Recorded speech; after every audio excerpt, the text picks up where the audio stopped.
Bienvenidos a esta nueva entrega de Radar Science for Combat, proyecto cuyo objetivo tiene el poder aterrizar la información académica o científica de los deportes de combate al quehacer cotidiano de los entrenadores deportivos dentro de lo que son las artes marciales y los deportes de combate.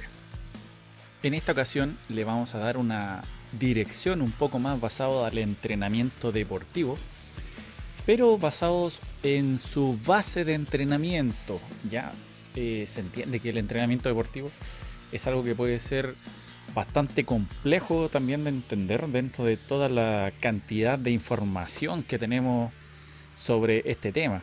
Ya tenemos variables que son fisiológicas, variables mecánicas, variables de contexto, psicológicas, nutricionales y mil y un variables de los cuales nos pueden ayudar tomándolas en cuenta para poder hacer un mejoramiento del rendimiento deportivo dentro de nuestros combatientes. Esto con tal de poder mejorar o dar una gran posibilidad de mejora al rendimiento para tener una posibilidad de ganar un combate o una competencia, ¿ya? Dando una énfasis nuevamente que se dieron dentro de los capítulos anteriores, que este tipo de ayudas son solamente unas de todas las consideraciones que hay que tomar para tener mejores posibilidades de poder ganar. Ninguno de estos por sí solo, ninguno de estos consejos por sí solo, o cápsulas informativas, o ciertos procesos dentro de cada área científica, por decir de alguna manera, le va a garantizar que gane su combate o su competencia, pero el conjunto de estas aumentan las posibilidades de poder ganar dentro de ese combate, ¿ya? Entonces ahí es donde viene la complejidad del entrenamiento deportivo, en donde cómo podemos hacer que esto pueda fluir de mejor manera y poder armar este puzzle, este rompecabezas, con tal de que nuestros competidores puedan ganar esta competencia o el dichoso combate, y al mismo tiempo salir lo menos heridos posible, ¿ya? En este caso nos vamos a ir en dirección al entrenamiento deportivo, basándonos, empezando en un concepto que es primordial, o una parte de la teoría del entrenamiento que es primordial, de lo que es los principios del entrenamiento deportivo. En este caso, obviamente le vamos a hacer una conexión, vamos a hacer un puente a lo que son los deportes de combate. También hay que tomar en consideración de que cada uno le puede realizar una interpretación distinta a estos principios del entrenamiento, lo cual es muy factible y sea una idea, pero hay que tener ciertas consideraciones de base también para poder hacer una interpretación propia, ¿ya? Pero aún así, la idea es que puedan utilizar estos principios del entrenamiento en base a su entrenamiento y poder ordenarlo de manera que sea lo más óptima posible para el desarrollo deportivo y que sus competidores y competidoras lleguen en el mejor rendimiento posible para el combate, ¿ya? Entonces, hablemos sobre los principios del entrenamiento deportivo ligados a los deportes de combate. Bueno, para esto hay que empezar con algo bastante simple, o quizás no tan simple, pero que hace falta entender, que es lo que se entiende por entrenamiento deportivo, ¿ya? Entonces, para lo que es el entrenamiento deportivo, tenemos muchas definiciones distintas a lo largo de los años por autores distintos, en los cuales agregan o cambian ciertas partes de la definición con tal de poder incluir ciertas cosas que se han ido descubriendo en el tiempo. Por ejemplo, tomando en cuenta lo que menciona Hoffman el año 2005, se entiende como entrenamiento deportivo el proceso complejo en el cual él o la deportista, desde su potencial genético, puede conseguir un determinado nivel de rendimiento de acuerdo a los procesos de adaptación del organismo. ¿Ya? Hay que tomar muchas cosas en cuenta dentro de esta definición, como por ejemplo lo que es un proceso complejo. Ya más adelante podemos ir viendo a qué se refiere específicamente ese tema.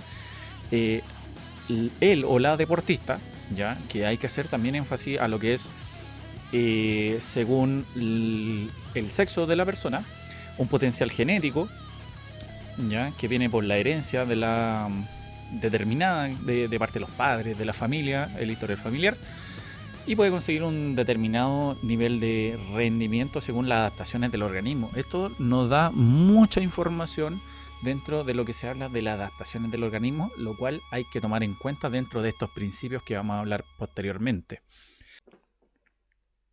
Según Cuadrado, el año 96, el entrenamiento deportivo responde al resultado de los cambios duraderos en la función y o estructura del organismo que son sometidos al ejercicio crónico.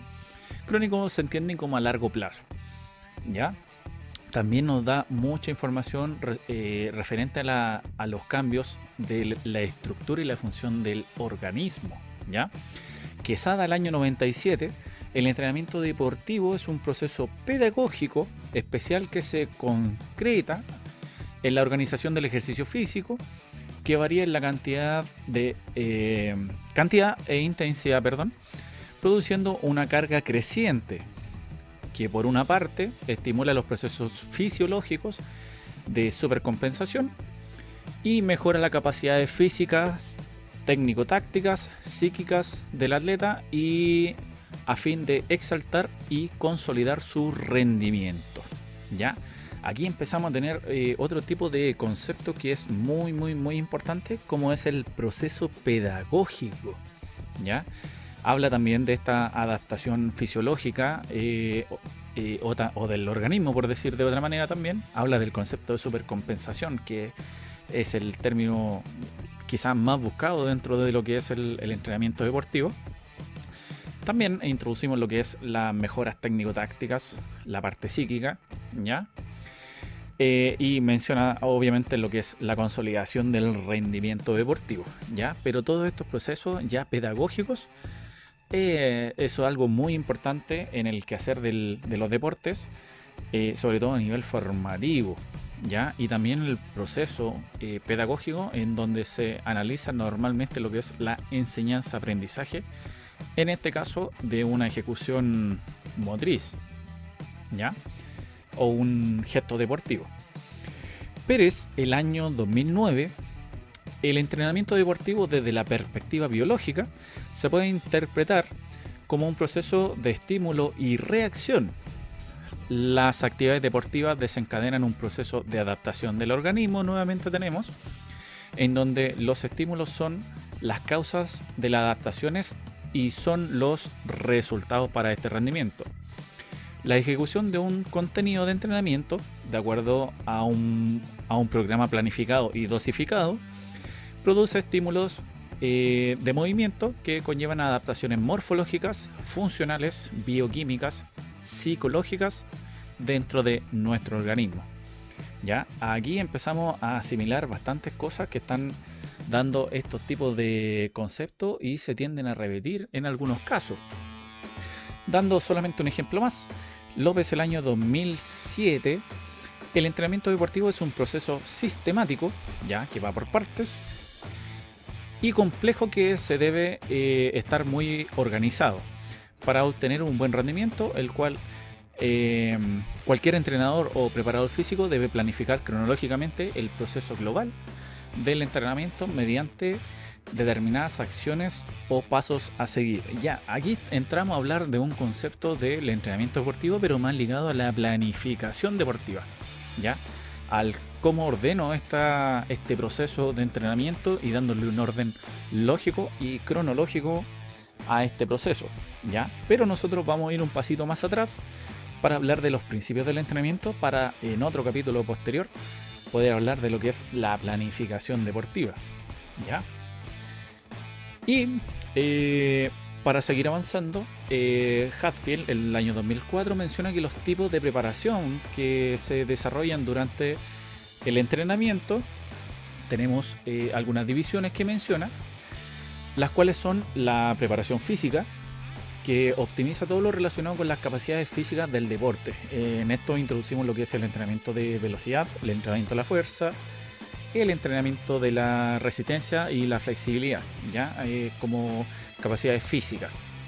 ¿sí? Tenemos también la preparación técnica, menciona, en donde se obtiene un aprendizaje motor, ¿ya? El aprendizaje de este gesto deportivo. Perfeccionando y automatizando este gesto deportivo a nivel motriz propio de la especialidad deportiva. Entonces tenemos esta preparación técnica, la cual nosotros tenemos que tener con relevancia para el mejoramiento del rendimiento. Eso quiere decir, si nosotros vamos a lanzar una patada, un golpe de puño, sabemos que técnicamente tiene que ser eficiente. Como concepto de técnica debe ser eficiente y también económico a nivel energético. O sea, que una técnica mal realizada, por ejemplo, que ocupe movimientos que estén de más, como una preparación de más, o el cuerpo se le vaya, etcétera, etcétera, cualquier falla dentro de su ejecución amerita un desgaste adicional a nivel energético, por ende su resistencia empieza a bajar a medida de que sigue ejecutando este tipo de técnicas. La técnica que se tiene que ejecutar de la manera más óptima posible para cumplir el objetivo, que es marcar el punto, llegar a su punto en el golpe, y asimismo ser económica. Eso quiere decir que yo puedo lanzar la misma cantidad de golpes, pero me voy a cansar menos al realizarla porque está realizando una buena ejecución, ¿ya? También tenemos lo que es la preparación táctica, cuyo objetivo es establecer la organización determinando las tareas y las personas idóneas para llevar a cabo y así obtener el máximo rendimiento individual y colectivo. Ya, en este caso, para nosotros la parte colectiva tiende a faltar un poquito, pero la parte individual, obviamente, cada uno entra al ring o al tatami o a la jaula de manera individual. Aún así, tiene un apoyo técnico detrás que lo está aconsejando y tiene que haber una conexión entre estas partes, porque si no, no hay confianza de por medio tampoco, ¿ya? Entonces, la preparación táctica tiene que ver mucho con lo que es nuestra estrategia y la utilización de la técnica según un contexto que nos estén dando. Eso quiere decir, si viene mi oponente y lanza un golpe de puño con el brazo delantero, más de alguno de los que está escuchando en este momento se le puede ocurrir 3 acciones distintas las cuales puede realizar para contrarrestar ese golpe de puño, tanto bloqueando, esquivando o contraatacando, ¿ya? Lo mismo si viene una patada delantera, una patada de atrás, si la persona se acerca más de lo normal, entrando en una zona de peligro, que es la zona más cercana en la cual nosotros tenemos alcance para hacer intercambio. Tenemos todos esos factores los cuales se toman como la táctica, ¿ya? Cómo nosotros realizamos una ejecución técnica según el contexto que nosotros no estén realizando o lo que esté pasando en el momento.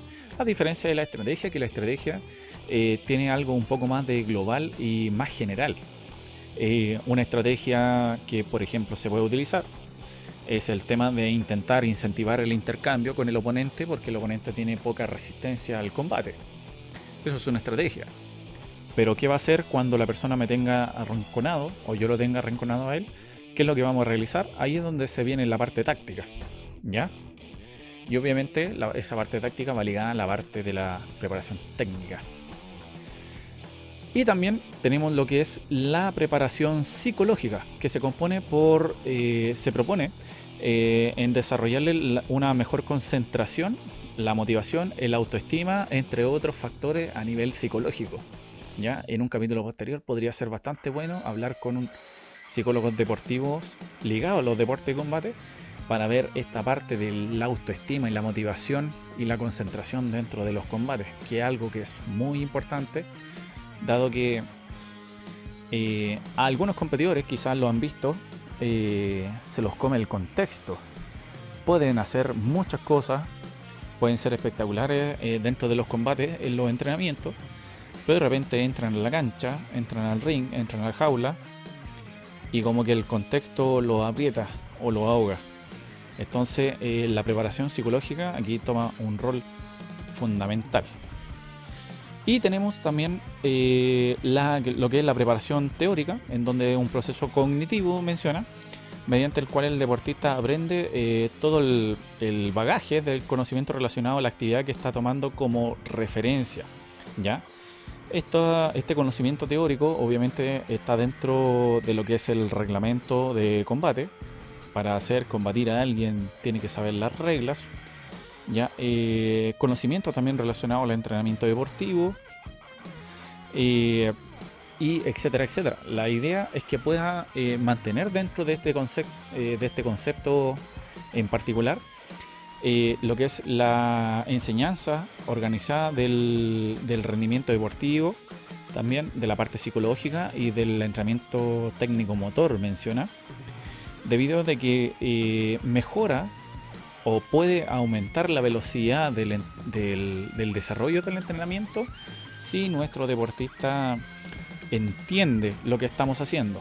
Ya no solamente mencionar tienes que hacerlo porque sí, sino que de repente podemos tener un deportista que diga sí, yo lo voy a hacer, pero quiero entender por qué lo hacemos. Entonces eso es bastante bueno también para el deportista dentro de todo, y adelantando también es una parte fundamental de lo que son los principios del entrenamiento deportivo. Entonces aquí a lo que nos convocan. Bueno, los principios del entrenamiento deportivo. ¿Qué es lo que son? ¿Para qué sirven? Bueno, los principios básicos para el desarrollo de la condición física, también conocidos como principios metodológicos del entrenamiento, son un conjunto de máximas o reglas de carácter genérico que rigen el proceso del desarrollo de la condición física y están fundamentados en aspectos biológicos, psicológicos y pedagógicos. Esto mencionado según Cañas y García en el año 2005. De estos principios del entrenamiento se relacionan entre sí y garantizan la aplicación correcta de todo el proceso de entrenamiento.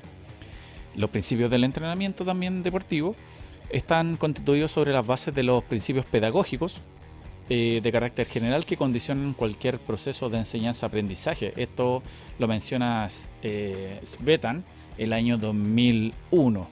Como estábamos mencionando, dentro de los conceptos de lo que es el entrenamiento deportivo, se estuvo agregando lo que es el proceso de enseñanza-aprendizaje y el proceso de pedagógico dentro de lo que es el entrenamiento deportivo. Aunque uno diría, ¿qué tiene que ver la pedagogía con el entrenamiento? Bueno, ahí es donde entra todo lo que es el proceso de la educación física propiamente tal. ¿Ya? Es primordial también la importancia de basar estos procesos de planificación y la ejecución de la programación deportiva de estos principios. Ya hay que darle un orden lógico dentro de los principios para poder darle una organización coherente y eso no merme nuestro desarrollo deportivo o de nuestros deportistas que queremos que logre su mejor expresión deportiva posible, ya que de su correcta aplicación, menciona, dependerá de una gran medida del éxito de nuestro trabajo, ¿sí? Como lo estábamos mencionando. Hetfield también en el año 2004 menciona que para controlar las modificaciones que sufre el cuerpo humano, con el entrenamiento sean eficientes y no perjudiciales, tanto para el rendimiento como para la salud del individuo. Para poder optimizar este rendimiento deportivo y que no perjudique nuestra salud de nuestros deportistas, bueno, menciona que se deben seguir 10 principios fundamentales para el entrenamiento. Bien, hay que tomar en cuenta también que estos principios pueden ir variando según ciertos autores, ¿sí? Pero nos vamos a basar dentro de estos 10 principios fundamentales, los cuales considero de que hay que tomar en cuenta a la hora de hacer una programación un poco más profesional dentro de lo que es el entrenamiento a largo plazo. Si usted tiene pensado de que su deportista pueda lograr algo importante a largo plazo. Bueno, dentro de estos principios está la primera, que es la participación activa y consciente del entrenamiento. Segunda, el desarrollo multilateral. La tercera, la especialización deportiva. La cuarta, la individualización. La quinta, la variedad. La sexta, el modelamiento del proceso de entrenamiento. La séptima, el aumento progresivo de las cargas. Octava, unidad entre la preparación general y especial. La novena, continuidad del proceso de entrenamiento. Y la décima, variaciones ondulantes de la carga. ¿Ya? Obviamente vamos a definir cada una de ellas a medida de que avanzamos en este capítulo. Pero la idea era tener una visión global de cada una de estos principios fundamentales del entrenamiento deportivo. Bueno, según también Jürgen Weineck en su libro del entrenamiento total del año 2005, un libro conocidísimo dentro del entrenamiento deportivo, menciona que hay una diversidad de autores que mencionan distintas formas de estos principios del entrenamiento deportivo y con mucha similitud entre uno y otro. Ya hay algunos que mencionan que son 7 principios del entrenamiento deportivo, otros 6, otros 8, en este caso 10 10 principios del entrenamiento. Pero aún así, todos muestran similitudes de cierta manera y se han ido separando según la especificación que estuvimos mencionando y los descubrimientos científicos dentro de lo que es la ciencia basada en el deporte, ¿ya? Y en nuestro caso, la ciencia basada en los deportes de combate. Bueno, entre las similitudes están las referencias como son Harrell el año 2000, el año 79, perdón. Selter el 78, Martin el 79, Grosser y colaboradores el año 86, Stariska el año 88, Schnabel y Müller el año 88 también. Müller por su parte individual el año 88 sacó otro apartado, Kruger el año 88 también, Sass el año 88 y Weineck el año 90. Ya hablaba de los principios del entrenamiento deportivo hace varios años atrás y entre estos autores, entre otros obviamente, se van formando las bases de lo que son el entrenamiento deportivo y estos principios del entrenamiento. Aún así, está en discusión una concordancia definitiva de estos principios del entrenamiento.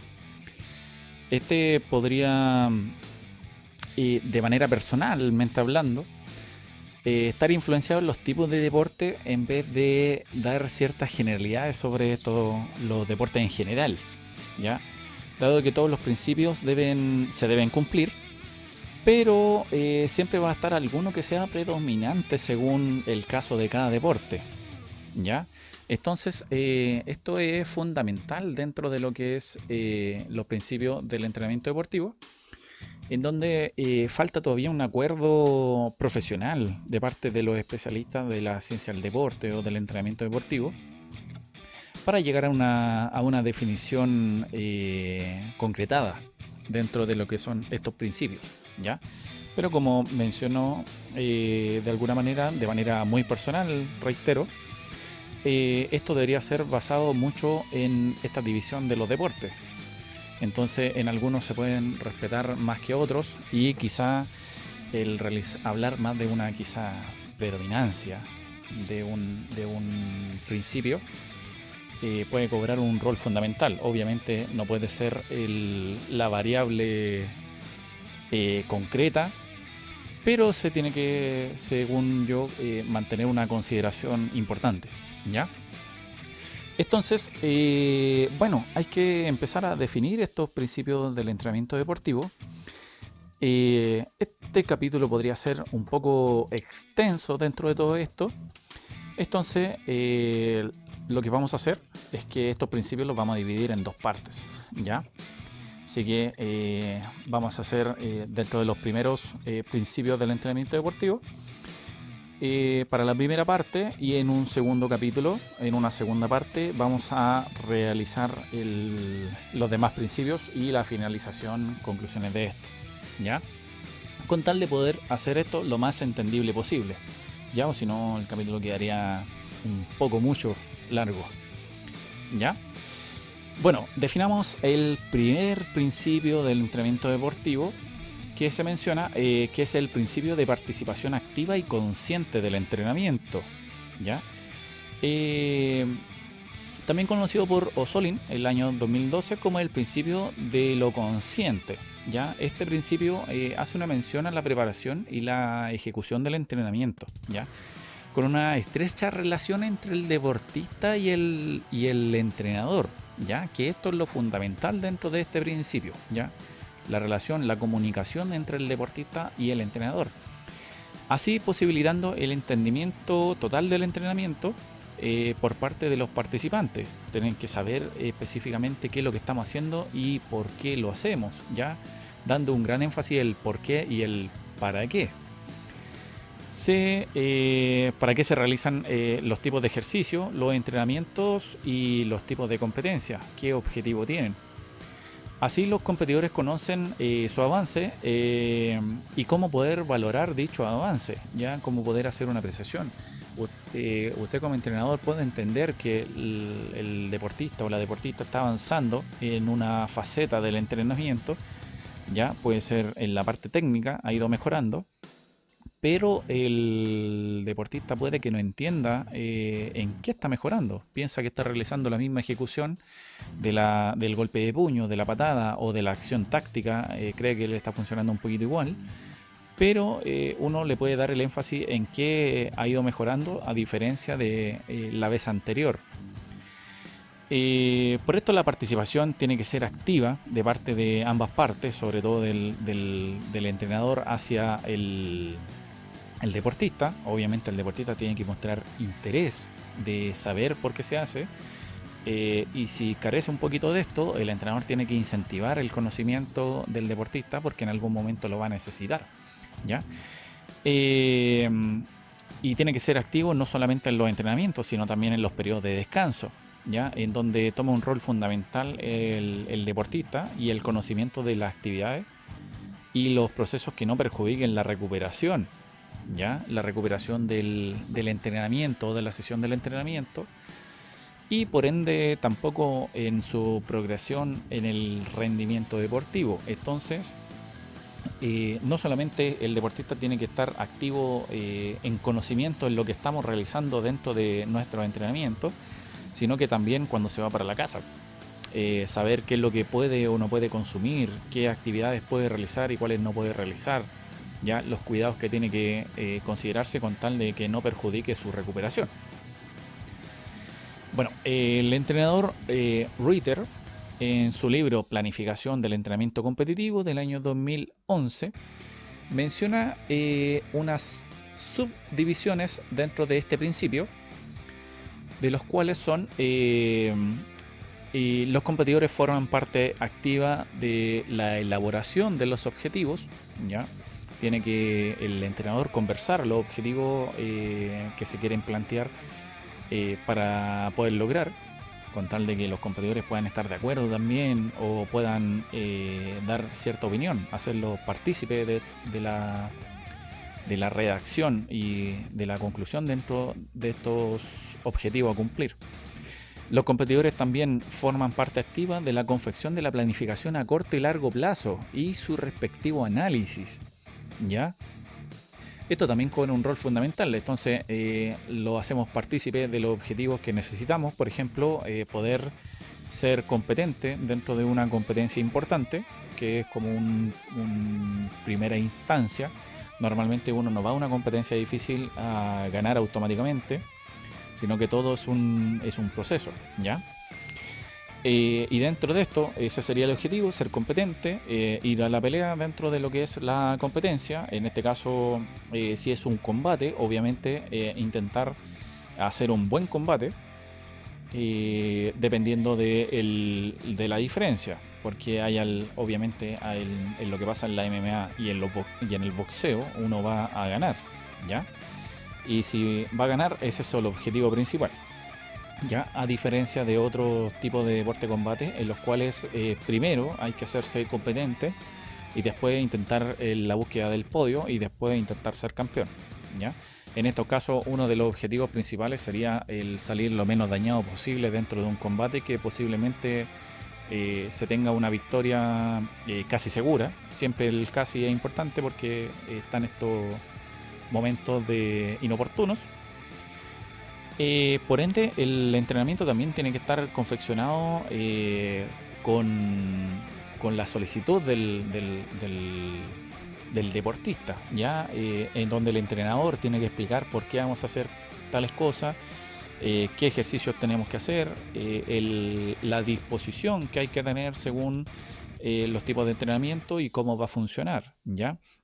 Y el respectivo análisis. Eso quiere decir que cada vez que vamos a planificar algo, por qué se hace, cuando pasamos un periodo, qué es lo que se hizo, una retroalimentación, qué se hizo bien, cuáles fueron los logros, qué es lo que se esperaba, qué es lo que se esperaba y no se pudo lograr, etcétera, etcétera, etcétera. Todo eso cobra un rol, pero fundamental.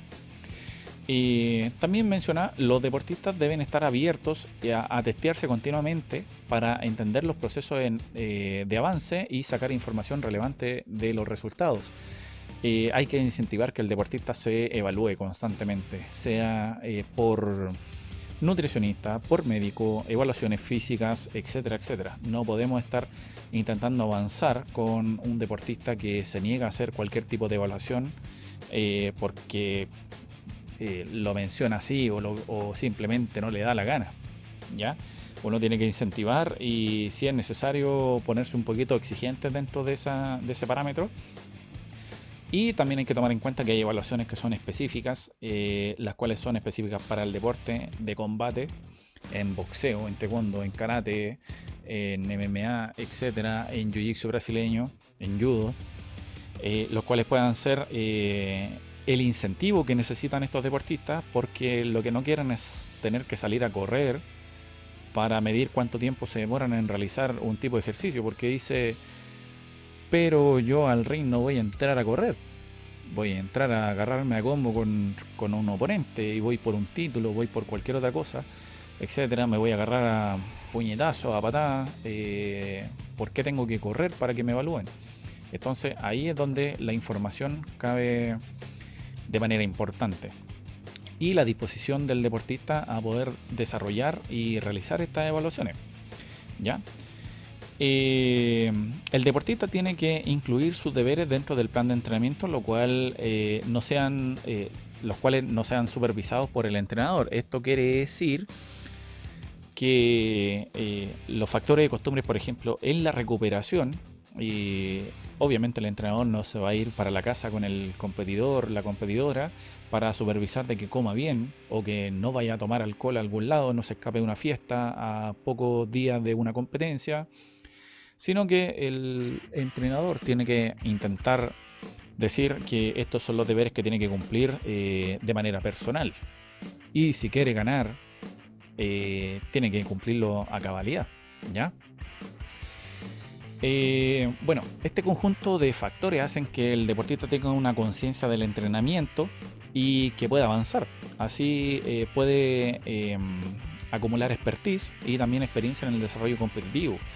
Ahí es cuando los deportistas, los combatientes, los que se agarran a coscacho, empiezan a tener conciencia de su propio entrenamiento. Entonces, eso es un factor importante dentro de este proceso de entrenamiento, que el entrenador no solamente haga un mando directo, más militarizado, que el deportista solamente haga, sino que se ha visto que aumentan su rendimiento de manera significativa o más rápida o con mayor rendimiento cuando involucramos al peleador dentro de nuestra elaboración de planes y de objetivos. Bueno, pasando al segundo principio del entrenamiento deportivo, hablamos del principio de desarrollo multilateral, ¿ya?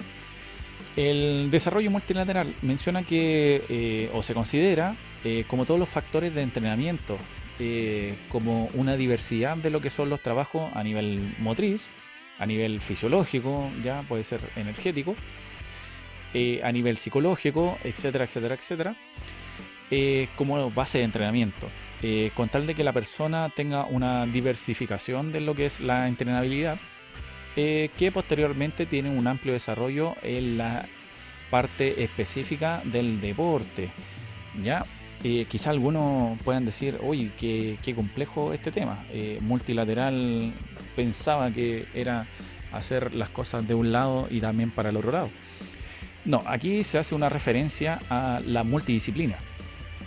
Se hace referencia a que nuestro deportista, normalmente, para dar un ejemplo un poquito más concreto, sea de categoría juvenil, infantiles, por dar un ejemplo, y el deportista, la niña, el niño, pueden realizar distintos tipos de deporte, puedan hacer escalada, puedan jugar a la pelota, puedan hacer gimnasia, puedan bailar, pueden hacer distintos tipos de ejercicios, los cuales nos ayudan a que a posterior pueda tener un mejor desarrollo deportivo a nivel específico. Una comparación bastante simple, por ejemplo, dos adolescentes, 16, 17 años, pueden llegar a su escuela deportiva, a su academia de artes marciales. Uno no realiza ejercicio o simplemente realizó algún tipo de deporte, por ejemplo, jugar a la pelota, que es lo más común que de repente llegan los niños. Y el otro que hizo distintos tipos de deportes, jugó básquetbol, jugó fútbol, estuvo en natación, jugó handball, estuvo en gimnasia, etcétera, etcétera, dentro de que quizá ninguno de manera muy específica o profesional o competitiva, pero sí tuvo una diversidad deportiva bastante importante. Dentro de todo, suelen ser los niños más activos dentro de las clases de educación física en la escuela. Entonces, ¿qué es lo que menciona este principio? Que este joven, teniendo todo este conocimiento motriz, conocimiento vagal de ejercicio en su cuerpo, tiene un amplio desarrollo a nivel específico en un deporte. ¿Eso qué quiere decir? Que se va a adaptar mucho más rápido a nuestro deporte o a nuestro combate. Entonces podemos hacer una progresión un poquito más rápida. Y eso nos ayuda a que la persona se pueda especializar en el deporte. Obviamente esto basado en la ciencia, en donde los niños con mayor diversidad deportiva o de juegos, jugar mucho en su etapa de desarrollo, tienden a ser grandes deportistas cuando se meten a un deporte de manera seria, ¿ya? En los deportes de combate, normalmente dar un poco de énfasis debido a que se busca la especialización temprana también dentro de lo que es los niños.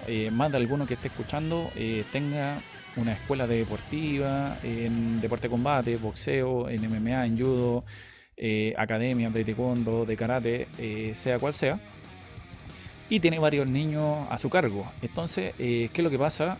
Si nosotros empezamos a realizar la parte específica, adelantándonos dentro de este proceso, nos estamos perdiendo un gran potencial. Entonces, ¿qué es lo que se podría basar? Es que los entrenamientos se pueden basar en distintas acciones. ¿Ya? Los entrenamientos con los niños podemos hacer que aprendan, obviamente. Tienen que aprender la disciplina, tienen que aprender la parte marcial, la parte competitiva también, la parte volitiva, ¿ya? La disciplina y todo. Pero parte de la clase tiene que ser multilateral, ahora entendiendo un poquito mejor el concepto, en donde nosotros podamos realizar distintos tipos de ejercicio con nuestros niños y niñas. Saltar, correr, jugar, pasar por debajo del compañero, subirlo al APA, avanzar, rodar, etcétera, etcétera. ¿Por qué? Porque estaríamos incentivando este principio de la multilateralidad y nuestros niños se estarían adaptando a distintas acciones dentro del cuerpo, lo cual a largo plazo, cuando se terminen desarrollando bien y tengan una buena base, podemos hacer una especialización deportiva como corresponde y con altos niveles de potencial. Y ahí se van a dar cuenta a largo plazo, cuando los niños tienen, por ejemplo, 8 o 10 años, a los 5 o 6 años se van a dar cuenta que están altamente competitivos y altamente capacitados para entrenar a buen nivel, ¿ya? A eso hace referencia este principio del desarrollo multilateral. Yéndonos al tercer principio, hablamos de lo que es el principio de especialización, ¿ya? se considera como llevar las adaptaciones fisiológicas, morfológicas y funcionales a la especialidad deportiva, en donde el organismo se adapta a la exposición continua de lo que es el contexto deportivo, llevado el principio de desarrollo multilateral a la parte más específica. Estos ejercicios están enfocados al deporte. En particular, se caracteriza por ser ejecuciones motrices específicas dentro de lo que es el deporte en concreto. Por ejemplo, ya la realización de patada que vamos a realizar dentro de la competencia, los golpes de puño, etcétera, etcétera. Ya no nos vamos a centrar tanto en las técnicas que no se ocupan tanto en la competencia, sino que ahora nos vamos a ir un poquito más a la realidad. Entonces realizamos un poquito de lo que es los ejercicios fundamentales. Y después ya hay que entrar de lleno al aprendizaje de lo que nosotros queremos para nuestros combatientes, ya nuestros peleadores y peleadoras. Y también lo que son los ejercicios complementarios con especificaciones enfocadas al deporte practicado. Obviamente nosotros podemos realizar, por ejemplo, sentadilla, estocada, planchas, etcétera, etcétera, pero ojalá con ejercicios que estén enfocados a la acción que nosotros queremos realizar.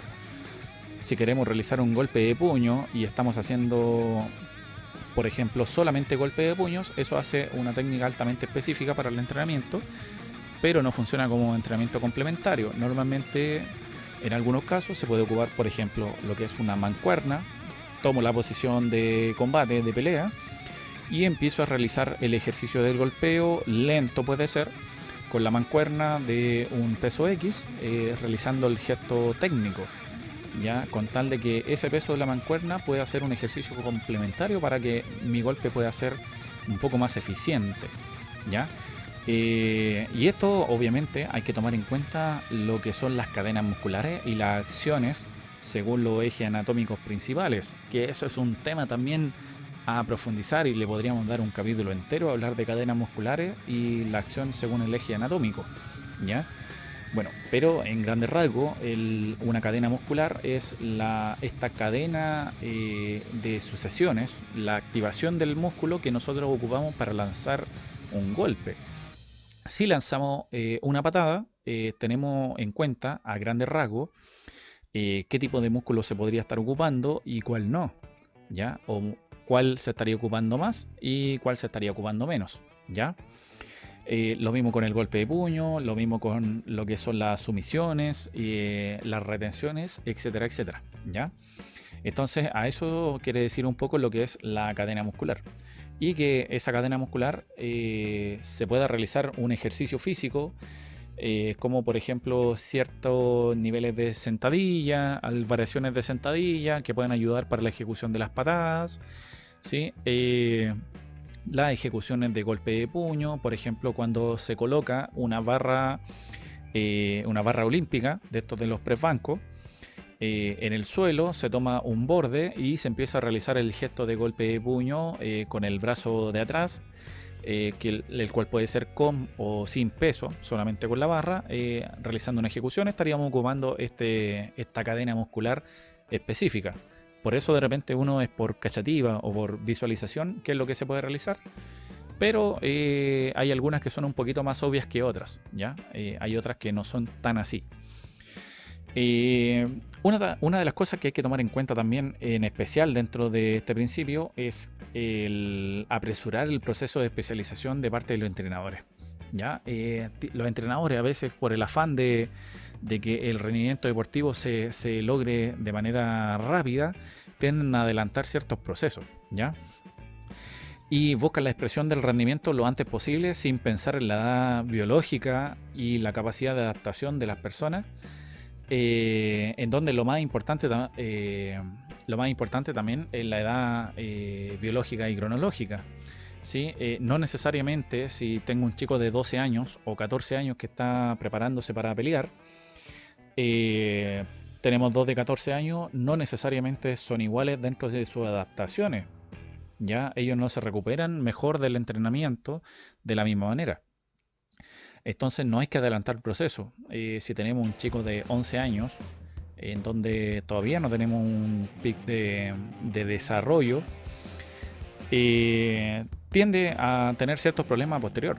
Entonces, por ejemplo, si tenemos este chico de 11 años y nosotros queremos hacer que combata, entonces lo hacemos combatir harto, hacemos que haga cosas bastante específicas, etcétera, etcétera, nos estaríamos saltando un poquito o nos estaríamos adelantando en este principio de especialización deportiva, ¿ya? Y como menciona el principio anterior de bilateralidad, la idea no es saltarse de ese proceso. ¿Por qué? Porque nos va a beneficiar a futuro, ¿ya? Así que la idea es poder ahorrar este oro para después poder tener la mejor ganancia posible. Siguiendo adelante, tenemos el principio de individualidad, ya uno de los principios más importantes que tiene el entrenamiento deportivo y en especial los deportes de combate y las artes marciales. ¿Por qué? Porque lo estamos reiterando varias veces. Cada persona se desarrolla de manera distinta según su nivel, según su adaptación, según su descanso y su realidad, ¿ya? El principio de individualidad hace referencia a que cada deportista responde de manera diferente al mismo entrenamiento, en donde hay distintas características las cuales provocan estas diferencias en el impacto del entrenamiento en todas las personas, ¿ya? Y se dan distintos tipos de diferencias en el impacto del entrenamiento.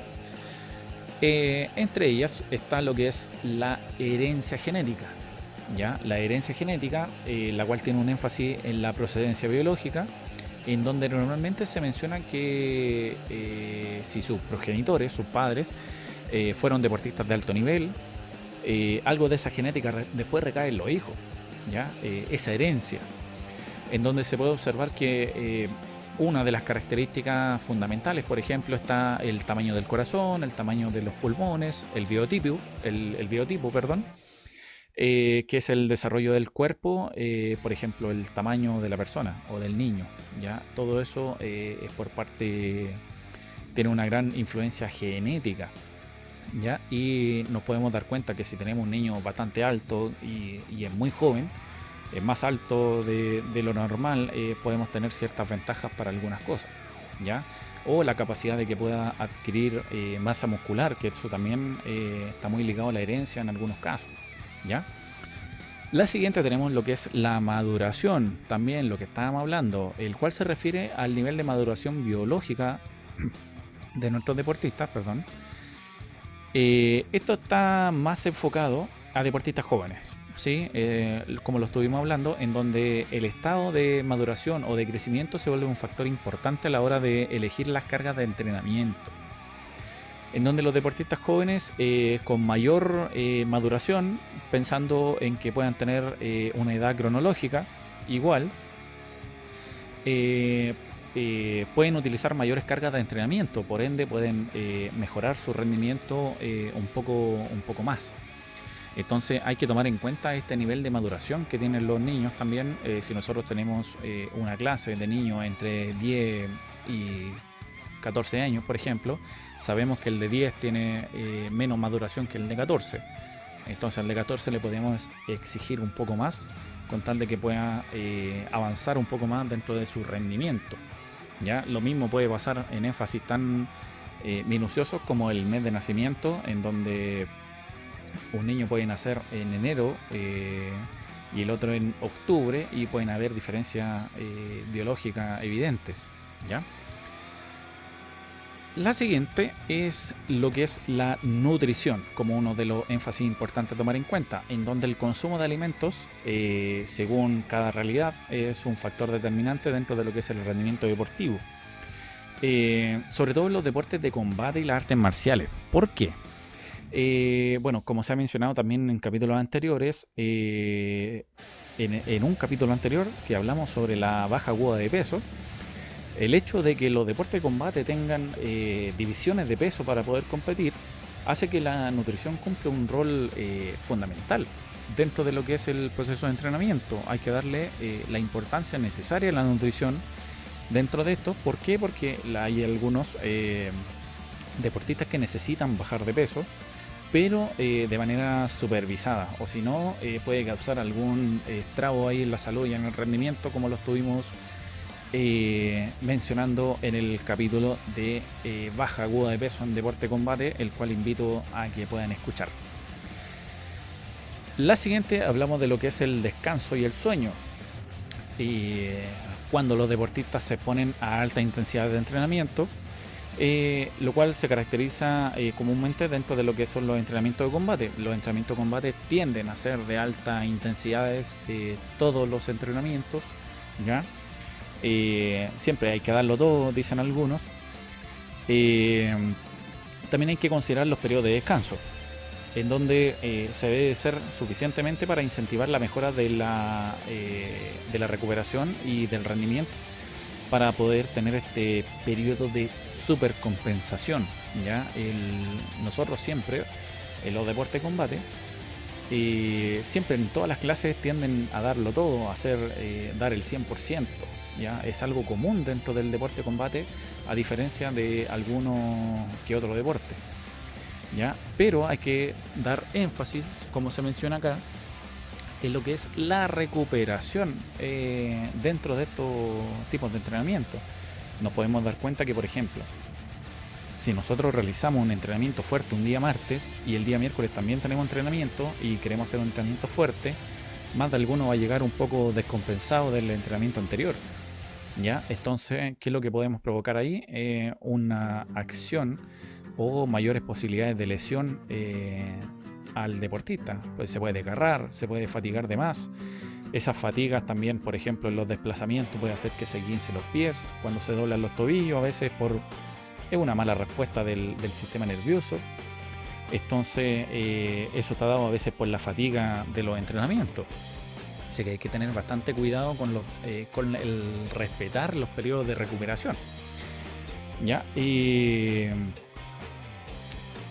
Bueno, también se habla dentro de lo que es el periodo de una supercompensación, que suele darse dentro del proceso de recuperación. Nuestro cuerpo, nuestro organismo se está adaptando, está desarrollándose, nuestro nivel está subiendo en este periodo de recuperación. No se sube el rendimiento en el entrenamiento. El entrenamiento incentiva a que en mi periodo de recuperación empiece a subir el nivel. Entonces, por eso se tiene que respetar este periodo de recuperación, para poder incentivar esta supercompensación. Y el tema de la supercompensación es un tema que es muy muy muy importante, y deberíamos darle su debido tiempo también, de lo que es el hablar de la supercompensación dentro de lo que es la teoría del entrenamiento. Pero básicamente lo que busca es aprovechar este proceso de entrenamiento, y en la base de recuperación aumentar el rendimiento deportivo. ¿Cuándo lo aprovechamos? ¿Cuándo se puede realizar? ¿En qué manera? ¿Cómo nos recuperamos? ¿Cómo entrenamos? ¿Cuándo se dan estos picos de supercompensación? ¿Y cómo poder utilizarlos para subir al siguiente nivel? Todo eso se basa en la teoría del entrenamiento deportivo. Y en este caso estamos un pasito más atrás, hablando de los principios, para posteriormente en otro capítulo llegar a lo que es la teoría del entrenamiento. Tenemos también lo que es el nivel de condición. Es conocido por la ciencia que el entrenamiento deportivo y del entrenamiento deportivo, que los cambios más grandes y más rápidos se manifiestan en las personas menos entrenadas. ¿Ya? Eso es algo fundamental. En las cuales suben su nivel de condición física de una manera bastante rápida que los más entrenados, a lo que se necesita intervenir con mayor cantidad de horas para aumentar poco a poco su nivel, y eso que el método de entrenamiento cada vez se vuelve más específico y cada vez más complejo también. Aquí también es donde se toman otros roles, se toman como partes fundamentales para mejorar el rendimiento de los entrenados, ¿ya? De la gente más entrenada. En donde en este punto los competidores de categoría mundial, por ejemplo, o olímpicos, independiente del arte marcial o deporte de combate, que llegan a una condición física tal que ya no hay una diferencia significativa entre los oponentes. Las personas entrenadas, cuando se preparan a una competencia, por ejemplo por título mundial, ya su condición física tiende a ser tan similar que son otros los factores que toman protagonismo, como por ejemplo la táctica. Y, y ahí es donde se cobra este rol fundamental, lo que es la parte estratégica y táctica, lo que puede hacer que nuestro competidor pueda ganar.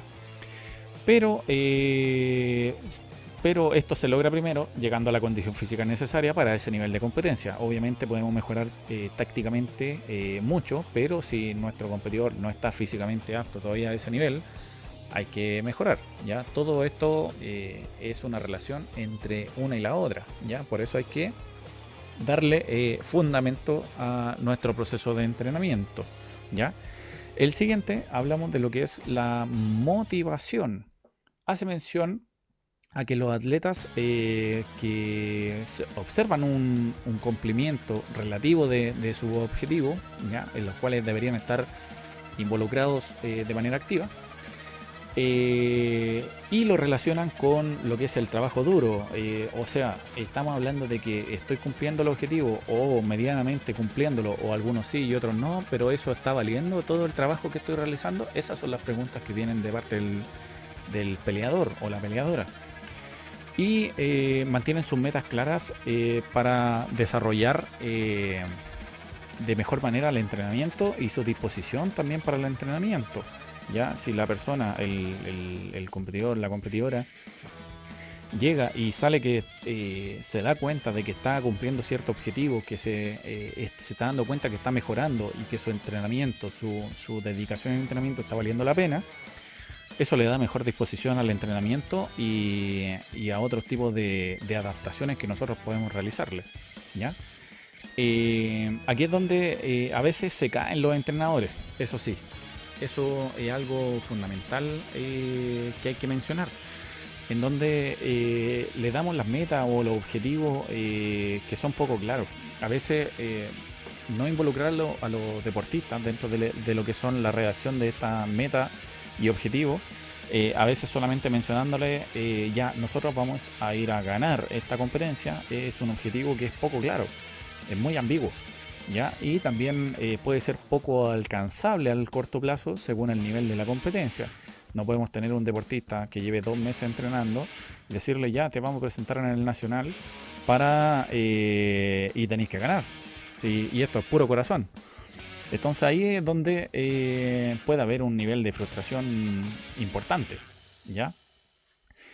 Entonces, los deportistas, cuando nosotros les damos estos objetivos que son bastante ambiguos o muy tajantes en algunos momentos, como el tienes que ganar, el deportista se enfoca en ese objetivo, en el tengo que ganar.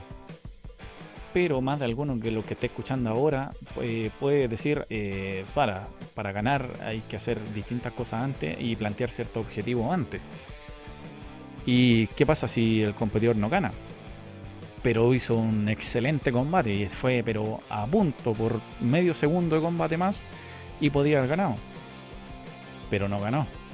Entonces, ¿cuál va a ser el impacto dentro de la mente del deportista? ¿Ya? Y del objetivo que nosotros mismos le estamos planteando. Bueno, esto recae en una demotivación bastante común dentro de lo que son los combatientes.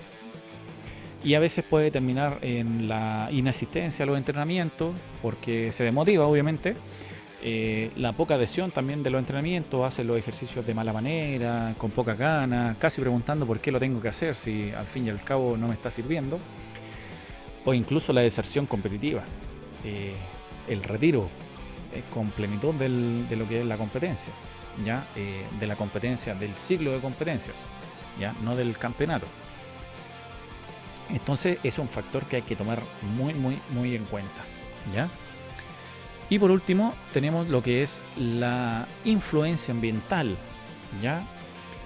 Las respuestas al entrenamiento se pueden ver afectadas por las situaciones de estrés también del deportista, lo que pueda estar pasando dentro de su contexto, influencias socioemocionales, ya puede llegar a haber terminado con su pareja, haber tenido un problema en la casa, familiar, en el trabajo, en la escuela, etcétera, etcétera, lo cual puede influenciar en su rendimiento, sobre todo cuando ya estamos a pocos días de la competencia.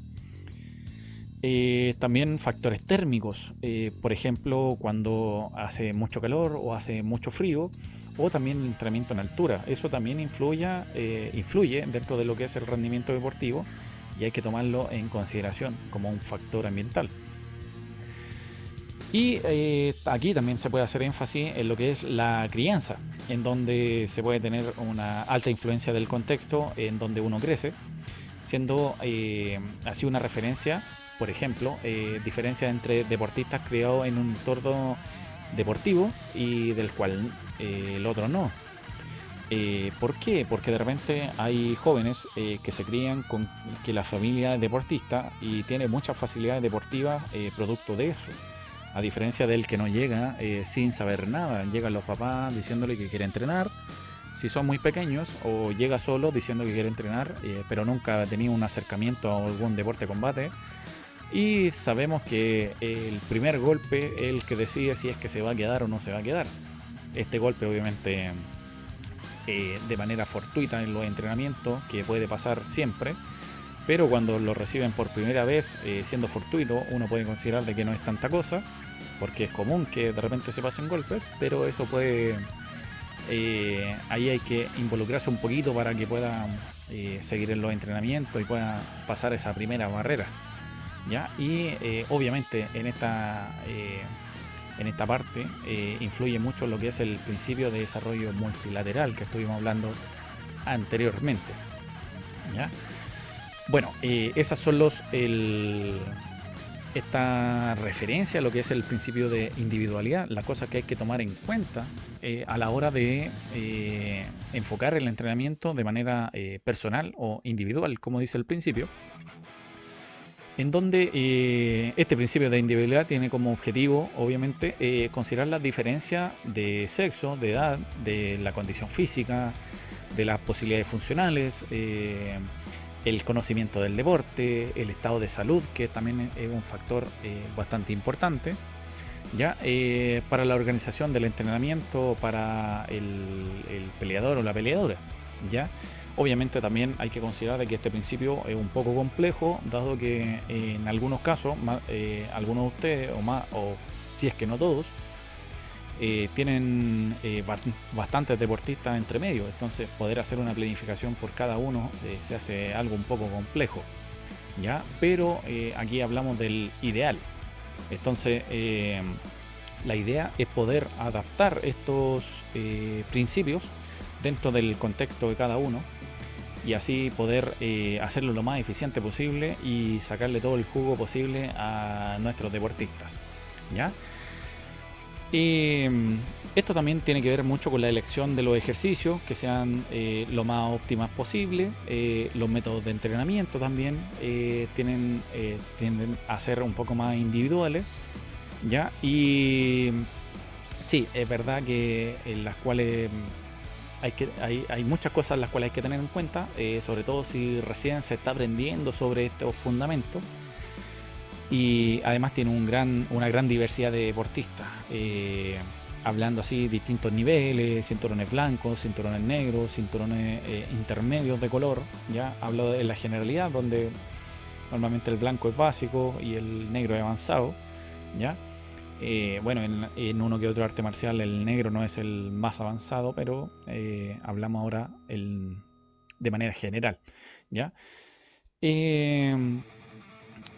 Pero si tomamos en cuenta estos fundamentos, es donde vamos a hacer la diferencia a largo plazo. Entonces podemos tener las mismas características, pero si uno puede aprovechar cada uno de los principios y estos factores, nos va a servir y nos va a ayudar a tener mayores posibilidades dentro de lo que es la progresión del entrenamiento deportivo. ¿Sí? Y así el aprovechamiento de lo que es el rendimiento y así nuestro competidor tenga mayores posibilidades de poder ganar su combate, ¿ya? Bien, por ahora lo vamos a dejar hasta acá, ¿ya? Hablamos hasta el principio de individualidad, que es el cuarto. Después, posteriormente, nos queda lo que es el principio de la variedad, el principio de modelamiento del proceso de entrenamiento, principio de aumento progresivo de la carga, principio de la unidad entre la preparación general y la preparación especial, el principio de continuidad del proceso de entrenamiento y finalmente el principio de variaciones ondulantes de la carga. Ya al principio uno puede decir qué quiere decir todo eso. Bueno, pero si le vuelvo a repetir, por ejemplo, desde el principio de participación activa y consciente del entrenamiento, ya van a entender un poco a qué se debe, ya con esta participación activa de nuestro deportista. Segundo principio, el desarrollo multilateral, ya se puede entender un poco más a qué se refiere y a qué considerar. El principio de especialización en el deporte y el principio de individualidad. Ya, como había mencionado antes, la idea no es alargar demasiado este capítulo, con tal de que no sea muy saturado dentro de todo, ¿ya? Así que muchas gracias por escuchar este nuevo capítulo. Recuerde que puede escucharlo por Spotify y YouTube como Radar Science por Combat. Ya, por favor, ahí le puede colocar seguir y puede compartir esta información, las cuales alguien le puede ayudar, ya puede tomar en consideración. Gente que esté estudiando quizás preparación física y quiera tener algún tipo de idea de cómo funcionan ciertas cosas, o simplemente si quiere ser autodidacta y empezar a ordenarse un poquito más dentro de su entrenamiento y tiene esta motivación de aprender un poquito más para ver si le puedo sacar más provecho a los entrenamientos, ¿ya? Bueno, esperando que le haya sido útil esta información y lo pueda realizar dentro de su quehacer como entrenador, y así poder ayudar y profesionalizar un poco más lo que es los deportes de combate en su conjunto.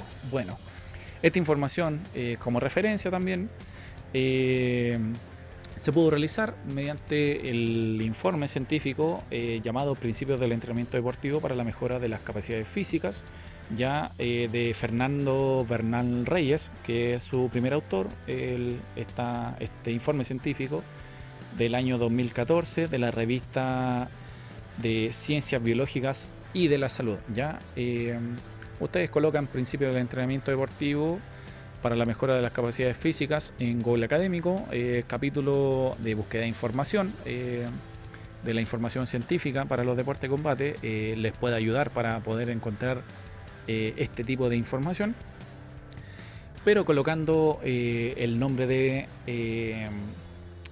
esta publicación científica en Google Académico o Google Scholar.